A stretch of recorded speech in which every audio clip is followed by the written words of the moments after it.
يا اخي بشر لنا البنت، قول لها تجي للصالة مبشرة هي موافقة عليها. عاد وش تسألها يا اخي؟ هي موافقة ولا اقول لكم خلاص بطلت عقد ما ابيش عرس. خلاص يا شيخ مش ضروري تسألها، قلت لك خليه ينجزنا يكمل العقد. طيب خلاص، وين البطاقة حق البنت؟ ما بش بطاقة، ما بش معاه بطاقة. إلا لا يابا معها بطاقة. ايش دخلك انت؟ قوم اخرج قوم.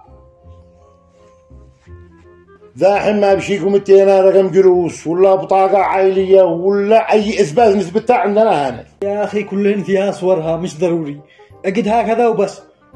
ولا ما بش عرس بطل. يا أخي ليش؟ عادي أنا مثل أبوه. كلهم يقولوا هكذا ورجع يتزوجوا بنت 14. أقد هكذا وبس، هذا البطاقة حقية. خل لا وشك.